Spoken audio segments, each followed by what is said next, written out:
Bonjour à tous, bienvenue sur ma chaîne Grand Club FCB. Si vous êtes nouveau sur ma chaîne, n'hésitez pas à vous abonner. Le Barça prolonge Fermín López. Le jeune milieu de terrain, Fermín López a prolongé son contrat ce mardi avec le FC Barcelone. Le joueur de 20 ans qui s'est révélé en ce début de saison est désormais lié au club catalan jusqu'en juin 2027. La jeune pépite dispose d'une clause libératoire de 400 millions d'euros. À l'image de Lamine Yamal, de Pedri ou encore de Gavi, López fait partie de cette horde de jeunes joueurs talentueux qui sont clairement l'avenir du club blaugrana. Un Williams qui figure dans le viseur du FCB depuis longtemps déjà. Le Barça voyait arriver la fin de son contrat, en 2024, en se demandant s'il se positionnerait pour le recruter, lui qui joue au même poste que Lamine Yamal.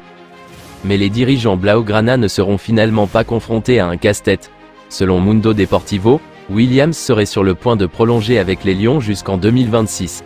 Sa clause libératoire serait fixée à 50 millions d'euros, un montant relativement modeste qui doit permettre aux deux parties de pouvoir se séparer sans avoir à attendre une offre saoudienne ou qatari. Le Barça aurait pu recruter Dusan Vlahovic pour 12 millions d'euros. Vlahovic aurait pu signer au Barça et je suis intervenu alors qu'il jouait merveilleusement bien pour la Fiorentina B.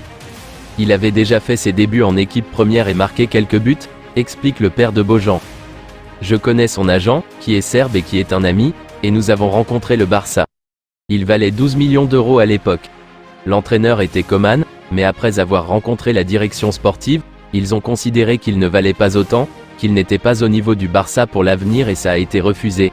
A-t-il regretté, sous l'étonnement des animateurs du talk-show. Dusan Vlahovic est finalement parti quelque temps plus tard pour 70 millions d'euros à la Juventus. En début d'après-midi, ce mardi, Xavi a tenu sa conférence de presse avant le match contre le Shakhtar Donetsk demain en Champions League. L'entraîneur du FC Barcelone a tout fait pour dire que cette rencontre était sa priorité, mais la plupart des questions concernaient le Classico de samedi après-midi face au Real Madrid. L'ancien milieu n'a eu d'autre choix que d'y répondre et il a assuré que si tout continuait à bien se passer, il pourrait compter sur un retour majeur. En réalité, ce serait 3. Lewandowski, De Jong et Rafinha opérationnels. Selon le journaliste de la radio Onda Cero Alfredo Martinez, Robert Lewandowski, Frenkie de Jong et Rafinha pourraient être opérationnels pour ce choc. C'est évidemment une excellente nouvelle pour le Barça, surtout que le rétablissement du Néerlandais n'était pas attendu aussitôt. Pour le Polonais et le Brésilien, en revanche, ça l'était. Par contre, Xavi a confirmé que Pedri serait bien absent mais qu'il n'avait pas rechuté. Qu'importe. Avec Lewandowski, De Jong et Rafinha, son 11 de départ aura meilleure mine que celui aligné dimanche contre Bilbao, 1-0. Pour Ferran Torres, la pression au FC Barcelone et à Manchester City n'est absolument pas comparable. Le Barça est un club où il est obligé de gagner. Demain, c'est un match important de Ligue des Champions. Il faut prendre les 3 points. La pression à Barcelone est bien plus élevée qu'à Manchester City.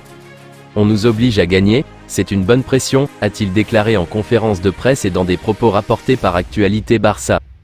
Je me sens très confiant, je profite de l'opportunité et je veux donner la meilleure version de moi-même.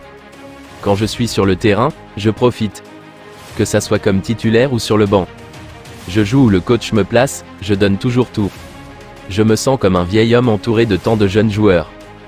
J'essaie de donner les meilleurs conseils possibles pour qu'ils gèrent cela de la meilleure façon possible. Tant de pression et de minutes dans l'élite est difficile à gérer, mais ils ont du potentiel. Je pense que j'ai une confiance suffisante et nécessaire. En termes d'amélioration, j'ai beaucoup de choses à améliorer, je n'ai que 23 ans. Requin ou mégalodon, je m'en fiche, je peux être les deux. La concurrence rend meilleurs les joueurs. Enfin, il a conclu en parlant du choc de samedi contre le Real Madrid. Nous sommes en confiance, je pense que l'équipe va tout donner lors du Classico. J'espère que nous ne perdrons pas. Madrid est une équipe qui va aussi jouer pour gagner. Je vous remercie d'avoir regardé ma vidéo, n'hésitez pas à vous abonner pour plus de contenu similaire.